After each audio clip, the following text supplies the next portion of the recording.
Die größten Passagierflugzeuge der Welt. Sie kommen jeden Tag nach Frankfurt. Hotel 4 zum Lotsen nach B25. Der Flughafen, einer der wichtigsten in Europa. 1400 Starts und Landungen täglich, 70 Millionen Passagiere pro Jahr.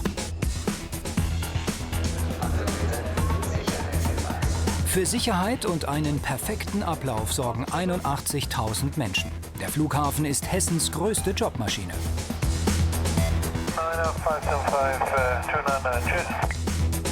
Winter am Flughafen. Ohne sie hebt keiner ab. Sie machen Flieger schnee- und eisfrei. Einsatz für die Enteiser. Das macht Spaß. Das macht unheimlich Spaß, ja. Millionen Rosen aus Afrika. Der Flughafen ist Deutschlands größter Umschlagplatz für Blumen. Jetzt ist wichtig, dass die Entladung relativ schnell geht, damit die Rosen sich noch mal ein bisschen abkühlen können. Nichts darf schiefgehen, sonst drohen Verspätungen und Schadenersatz. Wie arbeiten und leben die Menschen in dieser Kleinstadt mit der täglichen Herausforderung?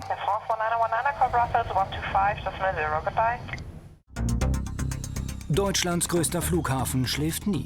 Tausende Menschen arbeiten rund um die Uhr an 365 Tagen, zu jeder Jahreszeit und bei jedem Wetter.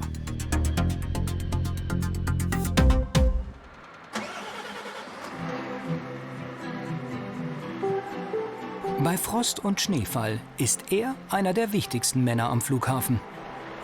Marinko Cilic. Sein Job? Flugzeuge vom Eis befreien mit diesem Spezialfahrzeug.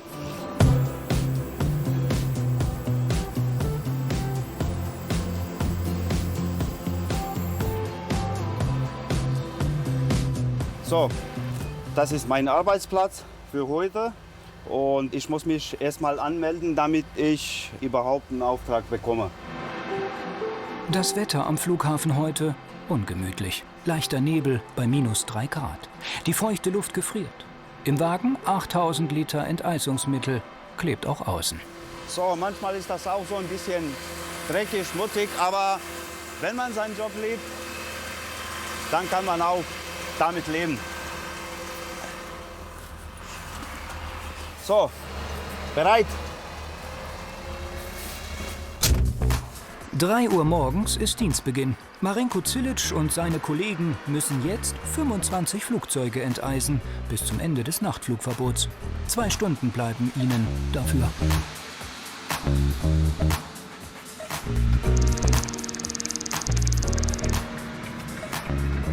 Marinko Cilic kommt aus Kroatien. Nach dem Jugoslawienkrieg sieht er keine Zukunft mehr in seiner zerstörten Heimat und reist nach Deutschland. Mein Vater und meine Schwester waren damals hier. Bin zu denen gekommen und so auch hier geblieben. Es war vor ca. 25 Jahren. Während des Krieges muss er als Soldat zum Militär. Verwandte und Freunde hat er verloren. Leider ja. Leider muss man sagen. Der Krieg, die schlimmste Zeit seines Lebens. Darüber zu reden, fällt ihm schwer. Ja, schwere, komische Zeit. In Deutschland angekommen, arbeitet er als Kellner.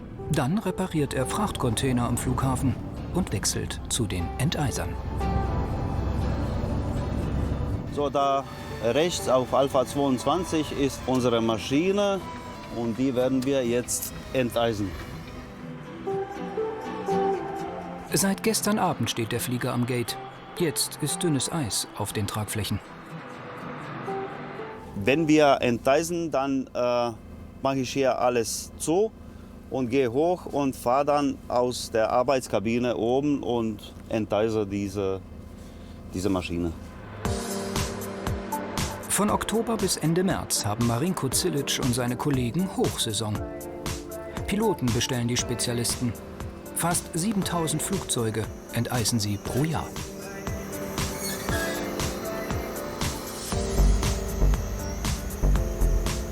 Elefant, so nennen sie den Wagen.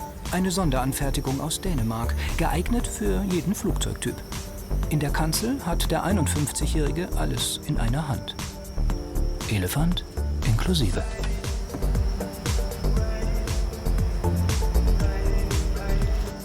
Beim ersten Mal war so ein bisschen, ja, komisch, muss man sagen, ja. Weil hier ist ziemlich eng, man muss richtig aufpassen. Da haben wir Fahrgastbrücke. Aber wenn man richtig steht, ist alles in Ordnung. So, gleich geht's los. Zeitdruck haben die Enteiser nicht. Sicherheit geht vor. Hauptsache, der Flieger ist eisfrei. Die Maschine startet in 2 Stunden nach Hamburg.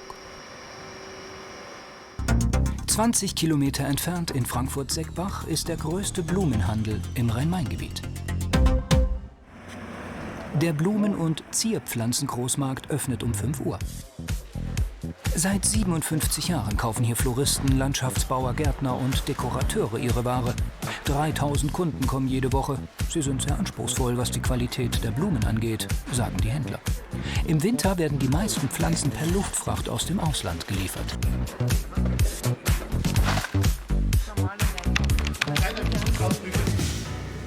Morgen. Regelmäßig besucht Oliver Blum den Großmarkt. Er ist Experte für verderbliche Luftfracht wie Lebensmittel und Blumen. Hier holt er sich Feedback, ob sie alles richtig gemacht haben beim Transport. Denn sie fliegen jede Woche Rosen aus Afrika. Der Austausch mit den Händlern ist ihm wichtig. Ja, absolut. Also hier würdest du sofort erfahren, ob die Logistik funktioniert hat oder nicht. Wenn hier anfangen, die Köpfe zu hängen oder wenn die Händler auf uns zukommen und sagen, also Lufthansa Cargo, was habt ihr denn da gemacht? Dann ist das ein direktes Feedback. Und das brauchen wir einfach, um uns auch weiter zu verbessern. 15.000 Tonnen Blumen fliegen sie jährlich aus Nairobi nach Frankfurt. Im Februar fast nur Rosen. Kenia gehört zu den größten Rosenexportländern neben Kolumbien und Ecuador. Allein am Valentinstag werden angeblich mehr als 80 Millionen Rosen verkauft.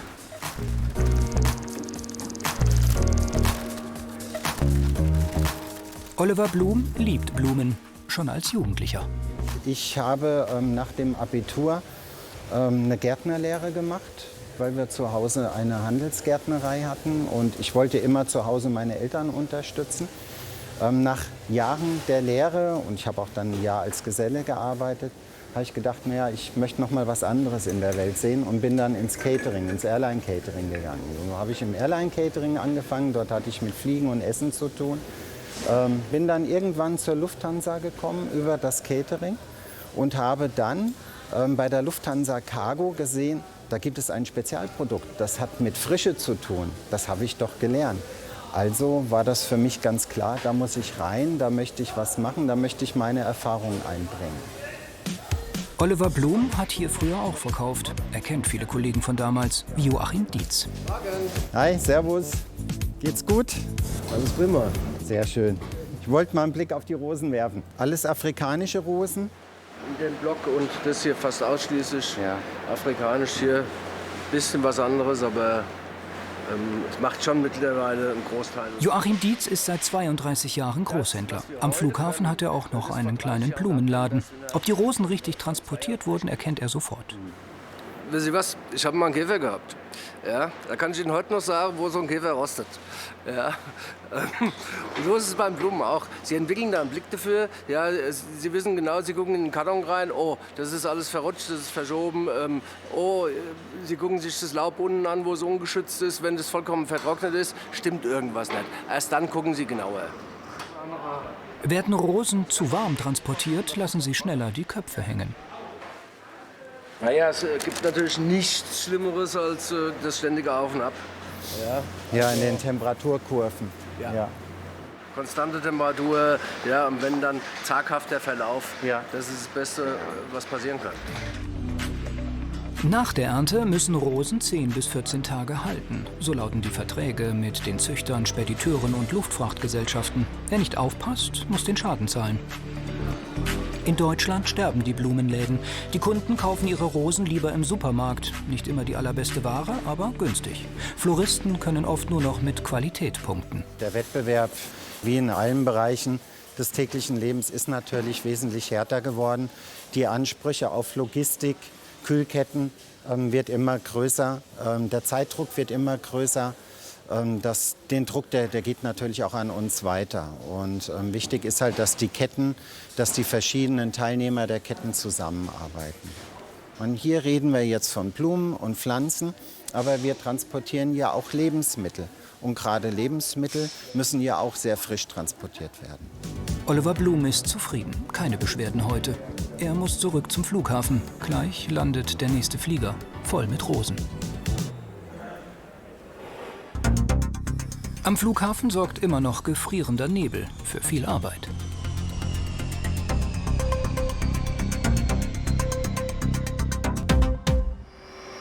Marinko Cilic muss heute Morgen Flugzeuge enteisen. Mit 60 Grad heißem Wasser und Glykol entfernt er zuerst die Eisschicht. Die Flüssigkeit, Typ 1 genannt, ist rot gefärbt. So sieht er, dass er keine Stelle vergessen hat. Mit dem Joystick steuere ich die Kabine und mit der rechten Hand steuere ich die Nozzle, also den Sprühkopf. Ist das Eis getaut, sprüht er eine Art Gel, diesmal in grün, ein Frostschutz. Den nennen sie Typ 4. Bei Frühenteisung generell werden dann die Tragflächen, also die Flügel, hinten die Stabilizer und das Vertical Fin enteist und geschützt. Wie lange hält das?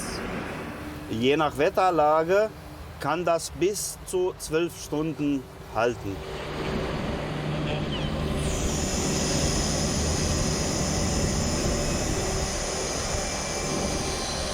Achtung, wir fahren jetzt.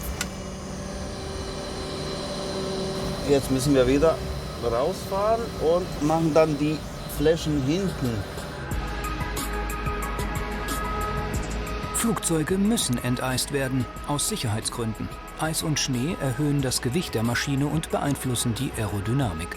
Zudem könnten Eisbrocken in die Turbine fliegen und sie beschädigen. Mehrere hundert Liter sind für einen kleinen Flieger nötig. Die Frostschutzmittel sind biologisch abbaubar. Das ist international Vorschrift. Je nach Flugzeuggröße zahlt eine Airline 2.000 bis 7.000 Euro für eine Enteisung. So, linke Seite haben wir fertig gemacht. Jetzt fahren wir rüber. Marinko Cilic liebt seinen Job. Hier lebt das Kind im Manne. Das macht Spaß, oder? Das macht Spaß, das macht unheimlich Spaß, ja.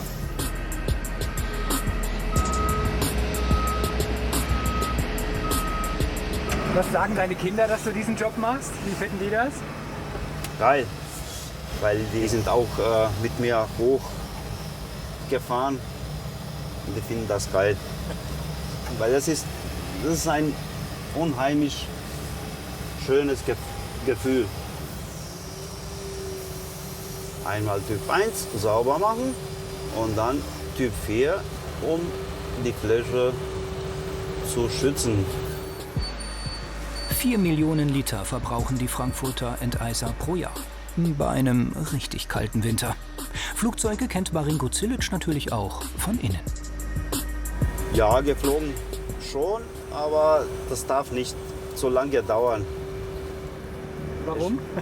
Ich bin einfach so ungeduldig, was die Sache angeht.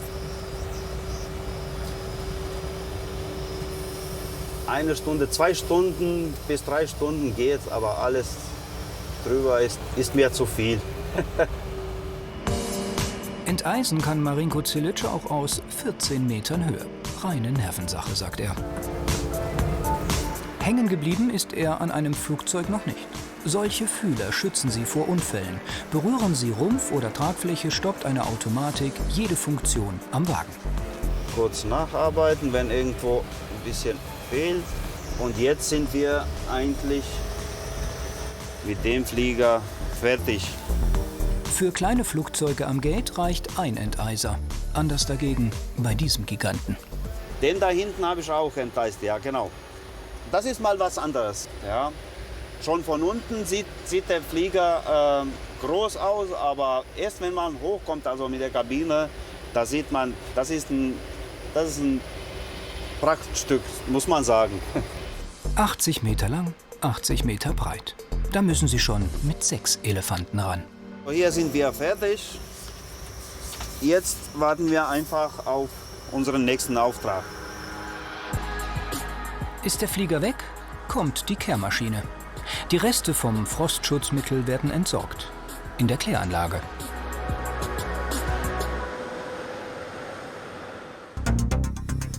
Vom kalten Gate A22 ins beheizte Terminal 1. Die Deutschen reisen gerne und viel. Rund 12 Millionen Urlauber waren 2019 im Winter unterwegs, so viele wie noch nie. Mehr als die Hälfte davon fliegt. Mit Wintermantel? Nein, nicht nötig, sagt dieser Mann, Frank Sattler. Hallo, morgen. Ein Mann, dem die Urlauber vertrauen. Ich wünsche eine schöne Reise. Und bis zum nächsten Mal dann. Dankeschön. Bitte schön. Hallo, guten Tag. Wir möchten gerne unsere Jacken Okay, das kostet pro Stück 50 Cent pro Kalendertag. Und wenn alles aus den Jacken raus ist, keine Handschuhe drin, keine Mützen, dann bitte reinlegen. So.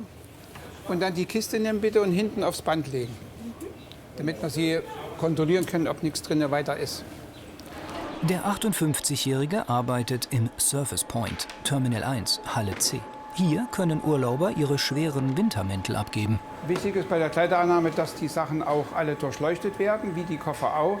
Denn man weiß immer nie, ob da auch noch was drin bleibt. Dann die Sicherheit ist hier das oberste Gebot. Darf ich mal fragen, wo geht's denn hin? Auf die Malediven. Wie lange? Für 10 Tage fliegen wir. Oh, schönes warmes Wetter, schönen Strand. Oh, da kann man neidisch werden, das stimmt. Aber naja, das ist der Moment und dann geht's wieder weiter. Würde natürlich auch gerne hinfliegen, aber man kann nicht alles haben. Wenn Frank Sattler mit seiner Familie in den Urlaub fährt, dann nur mit dem Auto. Denn er hat Flugangst. Kommen die dann in 14 Tagen wieder und freuen sich dann, wenn sie etwas Warmes zum Anziehen haben. Frank Sattler lebte in Thüringen. 10 Jahre war er Holzfacharbeiter. Nach einer Banklehre arbeitet er am Schalter. 2003 kommt die Kündigung. Ich war Sparkassenkaufmann gelernter, habe da 15 Jahre lang in der Sparkasse gearbeitet, in Sachsen-Anhalt, also im Osten von Deutschland. Und dann hat man halt gesagt, wir sind nicht mehr reif oder schon etwas zu alt und dann kann man dann gehen. Der Beruf wurde dann nachher nicht mehr geschaffen, dort wo ich tätig war als Kassierer. Durch die Automatisierung der ganzen Sache ist das alles etwas anders geworden dann. 2 Jahre ist er arbeitslos. Die Jobaussichten sind schlecht in Sachsen-Anhalt. Er muss Ostdeutschland verlassen. Hanau wird seine neue Heimat. Das Jobcenter vermittelt einen Arbeitsplatz am Flughafen. Bedingung: Frank Sattler, damals 43, muss Englisch lernen. Dann hier das anwenden zu können und neu zu lernen nochmal, das war schon eine sehr große Herausforderung. Ist auch noch heute noch so, weil es eben viele Menschen gibt, die das Englisch mit ihren Dialekten anders reden, die das anders gelernt haben als ich selber. Und dann ist das halt nicht so einfach, manche Menschen zu verstehen. Aber am Ende kommen wir trotzdem immer auf einen Nenner. Jo, danke. Jetzt arbeitet er im Lager für Wintermäntel und Koffer. Und Nummer 2. The crew security is. The crew? The crew security. That's a good question. When you go... It's near the Porsche design shop? The Post shop? Yes. So I have... Dieser Pilot sucht sein Flugzeug, die Crew und den Schalter dazu. Frank Sattler hilft gerne, auch international. Probleme mit fremden Sprachen hin oder her, mit Händen und Füßen geht's auch, sagt er. Or C? In B. Only B57, I think. Yeah, B50. Sir, you go straight to the head. Yes? Und dann left, right und left. Okay, so back towards B. Just follow the signs for B. Perfect, thank you. You're welcome, sir. Have a good flight later. Ma'am, in B1, please straight ahead and left to the end. The wedding dress for my mother, please. It's important. Okay. Thank you. Thank you. Thank you so much. You're welcome. Have a good day. Bitte schön. Kleinen Moment. Wir kommen gerade aus Bangkok. Wir sind aber im Süden rumgereist. Und dann zum Schluss haben wir Freunde getroffen auf Koh Lipe, sind mit denen nach Chiang Mai. Und dort hat ein Freund von uns dann geheiratet. Und dann sind wir da noch eine Woche gewesen und dann sind wir mit dem Zug zurück nach Bangkok und jetzt sind wir wieder hier. Das war ein ganz schöner Trip. Ja, es war sehr warm, deswegen brauchten wir unsere Jacken. Ja, okay. Schwere Jacken, meine Güte. Die braucht man in Thailand nicht. Einmal für den Mann. Dankeschön. Und einmal für die Frau. 2 Jacken für 2 Wochen macht 14 €. Und jetzt eine schöne Heimreise. Vielen Dank. Tschüss. Die Kunden erzählen Frank Sattler oft von ihren Reisen. Morgen. Ich wollte nur fragen, wo man die Winterjacken abliefern kann. Diese Frau berichtet gleich von einer traurigen Geschichte. Also?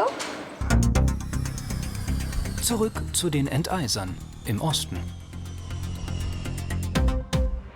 Das Nachtflugverbot ist vorbei. Marinko Cilic und seine Kollegen haben alle Maschinen enteist, die über Nacht in Frankfurt standen. Jetzt warten sie auf neue Aufträge.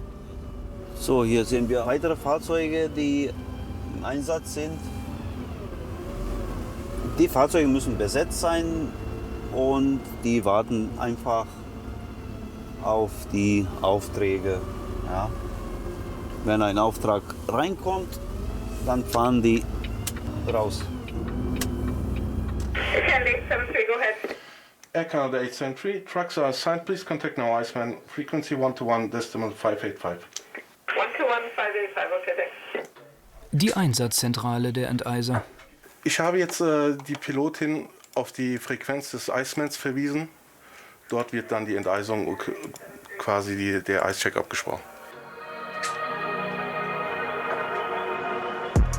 Metin Kaya ist Disponent. Bei ihm bestellen die Airlines. 45 Angestellte hat das Unternehmen. Dazu kommen noch 345 Saisonarbeiter für den harten Winter. Bei uns arbeiten auch Frauen auf den Maschinen, sagt Metin Kaya, egal wie das Wetter ist. Die Temperatur liegt gerade bei minus 1 Grad und wir haben gefrierenden Nebel. Und ja, die Aufträge kommen rein. Die Aufträge kommen direkt von den Piloten. Der Pilot funkt uns hier an über unsere Frequenz und requestet quasi eine Enteisung. Wir gucken, wo er steht, was für ein Runway, wo er das Takeoff hat und verplanen ihn dann. Enteisen können sie am Gate oder am sogenannten De-Icing Pad, ein kleiner Boxenstopp für Flugzeuge. Wenn es schneit, haben wir viel zu tun. Zwischen 400 und 500 Maschinen machen wir pro Tag. 10 Tage dauert die Ausbildung zum Enteiser. Erst 2 Tage Theorie mit Simulator. Links. Dann 8 Tage Praxis am Übungsflugzeug. Wer Führerschein Klasse 3 hat, Erfahrung mit großen Fahrzeugen, Englisch sprechen kann und schwindelfrei ist, hat gute Chancen. Ausbilder ist auch Marinko Cilic. Er muss jetzt zum De-Icing Pad. Und da werden wir auch sehen, wie eine Maschine enteist wird, wenn die Triebwerke noch laufen. Also das heißt, die Maschine kommt rein, alles ist zu, Triebwerke laufen und wir werden dann dran fahren und die Maschine enteisen. Ein Lkw-Führerschein ist nicht nötig. Der Flughafen ist Betriebsgelände. Aber einen Sonderführerschein für das Vorfeld musste er machen. Denn mitten unter den Flugzeugen gelten besondere Regeln.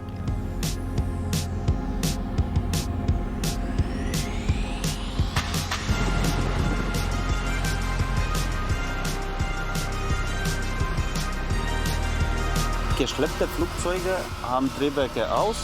Das heißt, sobald er weg von der Straße ist, dürfen wir auch fahren.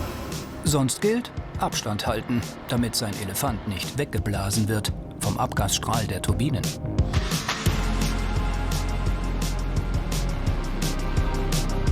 Seine Frau hat er in Deutschland kennengelernt. Sie kommt auch aus Kroatien und ist Krankenschwester. Beide arbeiten im Schichtdienst.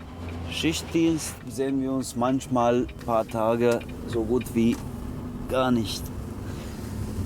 Aber dank moderner Technik heute, Smartphones und solchen Sachen,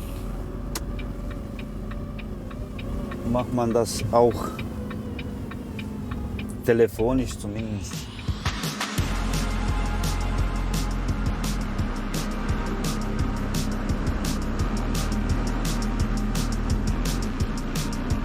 Das De-Icing-Pad ist im Westen. Marinko Cilic muss den Elefanten wechseln. 80 Sonderfahrzeuge hat sein Arbeitgeber. Stückpreis geheim. Ein Einfamilienhaus in bester Frankfurter Lage, flüstert er. Flug 2341 nach Hurghada ist startklar. Fast. Der Flugkapitän hat noch eine Frostschutzdusche gebucht. Marinko Cilic kann nicht mit dem Piloten funken. Das übernehmen die Kollegen im Eishaus. Sun Express 2341. Dann machen wir Typ 1 und Wings und Stabilizer. Sie geben das Startzeichen für die Enteiser. Typ 1, der rote, 60 Grad heiße Eisvernichter.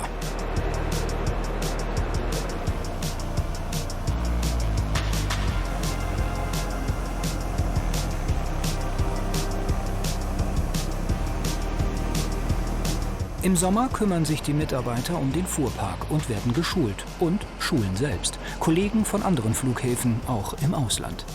Die Enteisungsfirma ist eine der größten weltweit und international gefragt. Eis ist auch in der Luft ein mögliches Problem. In Reisehöhen von mehr als 10 Kilometern fallen die Temperaturen unter minus 50 Grad. Zwar ist die Luft dort oben trockener, doch Thermik und Wolken können Eisschichten verursachen. Bei großen Flugzeugen sind die Tragflächen deshalb beheizt. Das war's? Jawohl. Das war schnell und schmerzlos. 7 Minuten, 2 Elefanten, 500 Liter. Die Daten für die Rechnung. Da ist jetzt schön zu sehen, wie der Pilot seinen Flieger konfiguriert, macht praktisch, also testet, ob alles funktioniert. Je nach Flugzeuggröße können am De-Icing-Pad bis zu 6 Enteiser gleichzeitig arbeiten, damit der Flieger schneller eisfrei ist. Alle Systeme funktionieren. Die Piloten rollen zur Bahn West. Nächster Stopp: Ägypten. Sie könnten mal einen Kaffee trinken. Momentan gar nichts. Also im Moment haben wir keine weiteren Aufträge. Bei 5 Grad plus ist die Lage entspannt. Um 13 Uhr ist Schichtwechsel, dann hat Marinko Cilic Feierabend. Morgen um 3 Uhr früh sitzt er wieder im Elefanten. Vom De-Icing-Pad im Westen Richtung Nordosten zu den Frachtfliegern.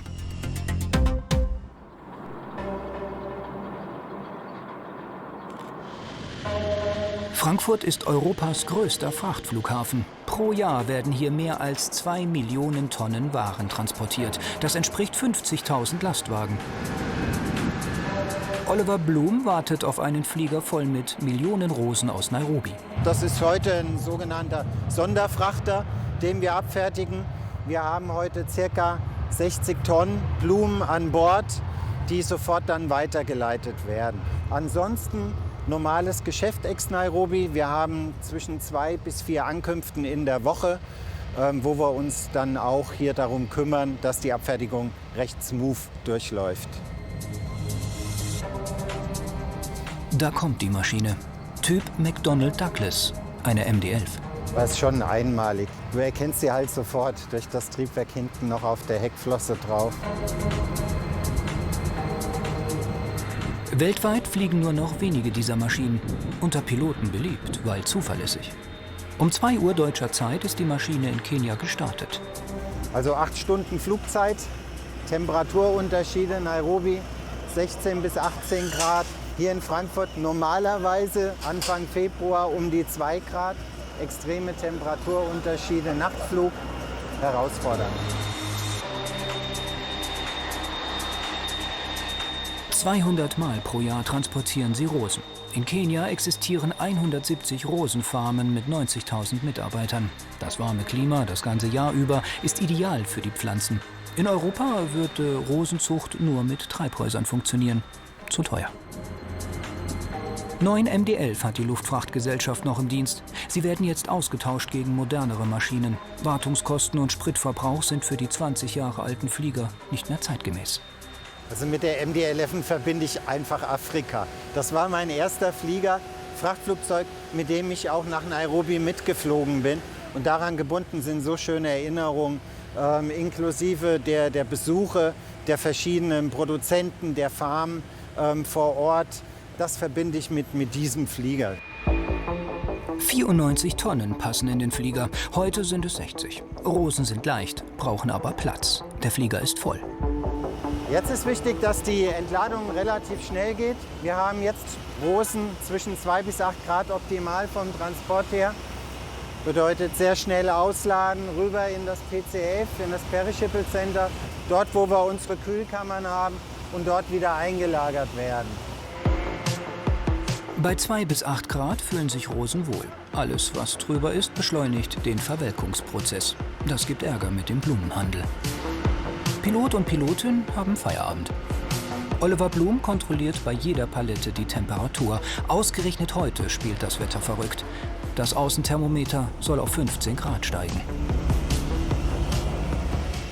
8,9 Grad ist noch okay, weil wir sie nachher in geführter Temperaturumgebung einlagern und damit die Temperatur wieder nach unten bekommen. Mit der Ernte der Rosen startet die Kühlkette. Morgen.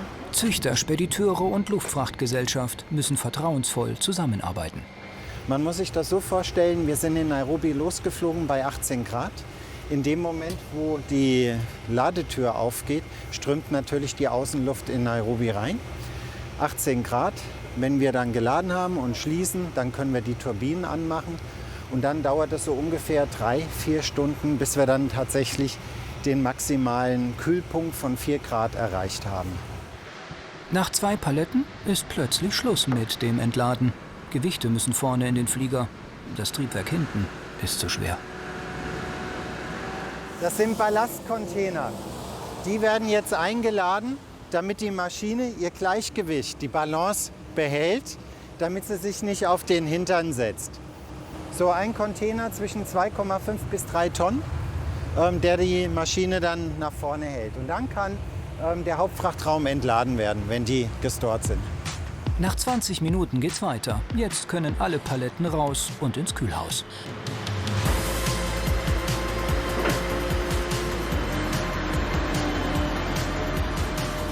Hat der Züchter die Blumen in Nairobi im LKW gut gekühlt oder waren sie schon zu warm? In Frankfurt kann Oliver Blum auch solche Transportfehler feststellen. Perfekte Temperatur, so möchte ich es eigentlich haben. Noch okay. 12 Grad, 8 Grad vom selben Produzenten.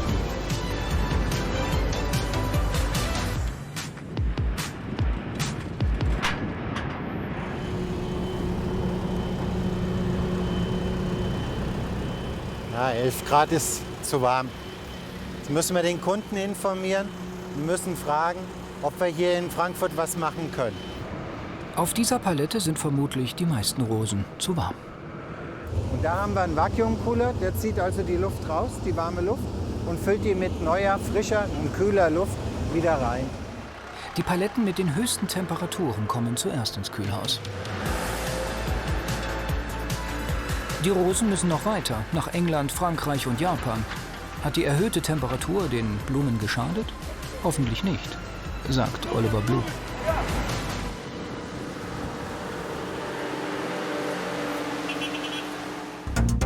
Von Position F235 ins Terminal 1 zum Service Point und Frank Sattler. Das ist der Receipt. Bitte schön. Schönen Tag noch. Tschüss.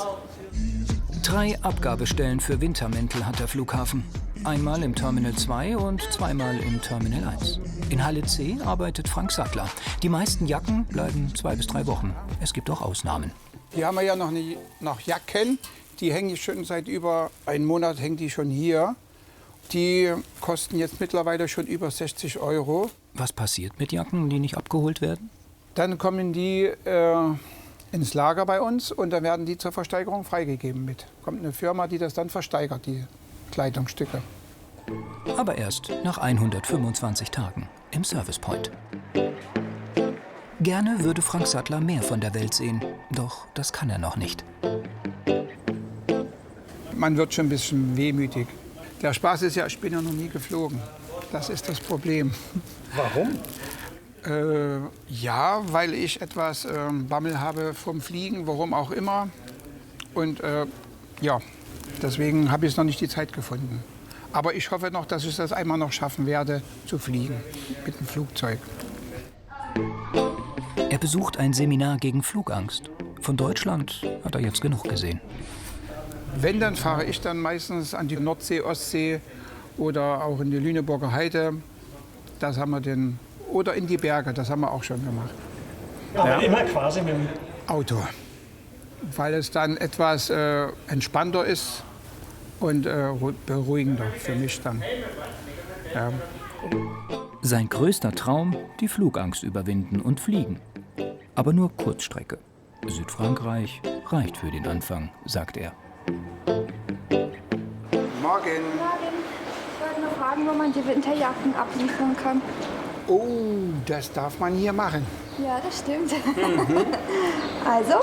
Also, eine? Also hier? Ja. Ah, ich bin schon da. Ja. Eine oder zwei Winterjacken? Eine Winterjacke und 2 Schals, bitte. Und Schuhe. Die Schals nicht und die Schuhe auch nicht, bitte. Es Wieso? ist Winterjackenservice. Ach so, und wo kommt der Rest hin? Es gibt da keinen Rest. Es ist ein Winterjackenservice und keine andere Sachen. Ah ja? Ja. Müsst ihr bitte anlassen. Darf ich fragen, wohin es denn geht? In die Karibik. Jamaika. Zum ersten Mal? Ja. Auf jeden Fall. Und warum gerade Jamaika? Weil das eine Schiffskreuzfahrt ist bei TUI. Haben wir mal gebucht als Abenteuerreise, damit man verschiedene Inseln sehen kann. Kann ich das wenigstens in die Jacke rein? Im Flieger ist es noch kühl. Ich würde einen Schal mitnehmen. So, bitte hier rein. Ja. Okay, und dann bitte hinten aufs Band legen.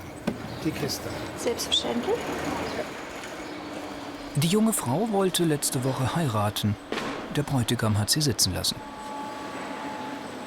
Ich habe die Reise gebucht als eine Hochzeitsreise und dann habe ich natürlich alles abgesagt und musste eine Person finden, die mit mir das ersatzmäßig mitmacht. Sie hat ihre Facebook-Freundin gefragt, ob sie Lust hat auf 2 Wochen Kreuzfahrt. Wir kennen uns eigentlich gar nicht richtig. Wir kennen uns übers Internet und sie kam plötzlich an, ob ich Lust hätte, mit ihr diese Reise zu machen. Und dann fand ich das aber so cool, die Idee, dass sie einfach so auf mich zukam, obwohl wir uns fast gar nicht kennen, dass ich dann Ja gesagt habe. Und jetzt bin ich gespannt, wie die Reise wird. Und so hat sich ergeben, dass meine jetzige neue Freundin und Bekannte mit mir mitkommt auf eine Abenteuertour. Klingt aber auch ein bisschen traurig, abgesagte Hochzeit. Was steckt da dahinter? Ja, also traurig. Man kann sich eigentlich glücklich schätzen, weil es hätte auch schief gehen können, wenn man verheiratet ist. Und dann lieber vorher absagen alles, anstatt unglücklich durchs Leben gehen. Also der Mann hat einfach sich getrennt von mir. Aber man fängt neu an und ich finde das jetzt ein guter Abschluss ins Ende. Dann wünsche ich eine schöne Reise. Dankeschön und Ihnen ebenso. Alles Gute. Dankeschön. Jo, tschüss.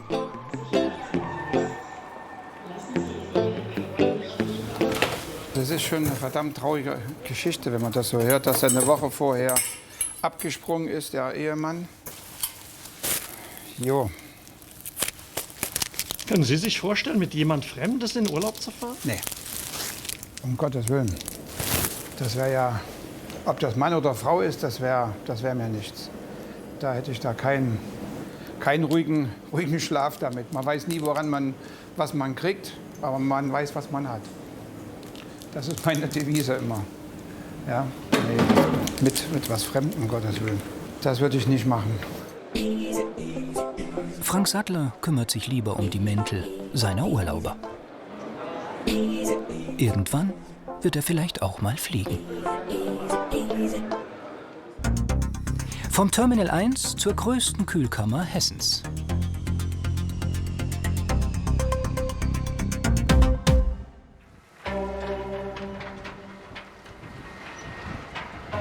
Im Westen steht das Pershipal Center, das frische Zentrum für verderbliche Fracht. An 365 Tagen geöffnet, rund um die Uhr. Blumen, Obst und Gemüse, Lebensmittel und Medikamente werden in unterschiedlichen Räumen kurz gelagert. Eine Art Warteraum, bis es weitergeht per LKW oder Flugzeug. Hier landen auch die Rosen aus Afrika. Die Palette, die war bei 10 Grad. Und die letzten Paletten, die wir eben beim Ausladen beobachtet haben, die waren bei 7,5. Also ich rufe jetzt auch den Kunden an, bespreche das mit dem. Ja, solltest du schon machen. Ja. Der Frankfurter Flughafen ist das größte Drehkreuz für Frischware in Europa, sagt Mitarbeiter Stergios Boudrikas. Sobald die Sendung hier bei uns drin ist, garantieren wir natürlich die durchgehende Kühlkette. Was davor ist, das können wir leider nicht beeinflussen. Wie kalt ist es jetzt hier drin? Hier drin in dem Bereich haben wir 6 bis 8 Grad, also im 8-Grad-Bereich sind wir hier, ist optimale Temperatur, und im 8-Grad-Bereich. Pure Erholung für die Rosen. In der Kühlkammer sind auch die Einreisekontrollen für Blumen. Den Anfang macht der Pflanzenschutzdienst. Die nehmen einzelne Bünde raus und prüfen natürlich erstmal auf Schädlinge. Das ist so der ganz normale Schütteltest, wo einfach mal die Köpfe nach unten gehalten werden, dann wird richtig geschüttelt und dann guckt man mal, ob was rausfällt.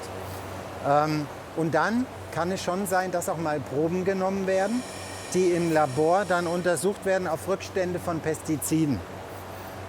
Pestizide, da gibt es ganz klare Anforderungen seitens der Europäischen Union, nur eine gewisse Klassifizierung an Pestiziden auch zu importieren.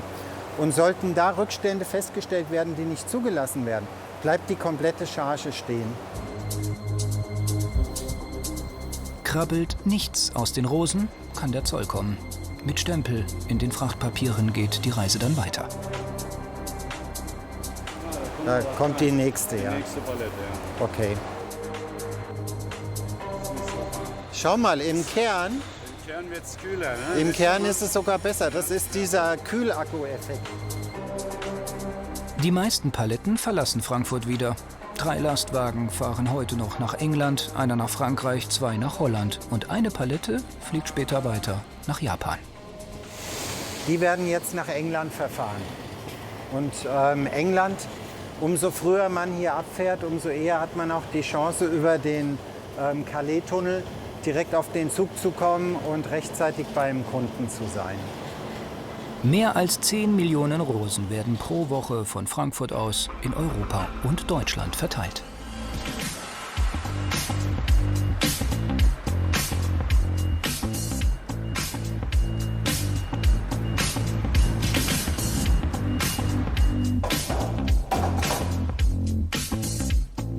Und? Wie geht's den Rosen? Die Temperatur ist nun durch die besondere Kühlung, die wir hier noch durchgeführt haben, wieder auf 5 Grad. Und jetzt geht es in die gesicherte Temperaturumgebung und damit stellen wir sicher, dass beim Kunden die richtige Temperatur auch ankommt. Mit welcher Temperatur ist es im LKW, werden die transportiert? 2 Grad. Also der macht seinen Tempunkt auf 2 Grad und damit ist sichergestellt, dass da unterwegs nichts mehr passiert. Man kann jetzt wirklich von einer gesicherten Kühlkette reden. Morgen früh stehen diese Rosen schon beim Großhändler in England.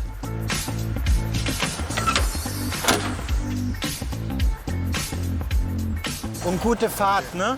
Vielen Dank. Tschüss. Tschüss. Oliver Blum muss noch ins Büro. Morgen kommen wieder Millionen Rosen, die von Frankfurt aus verteilt werden.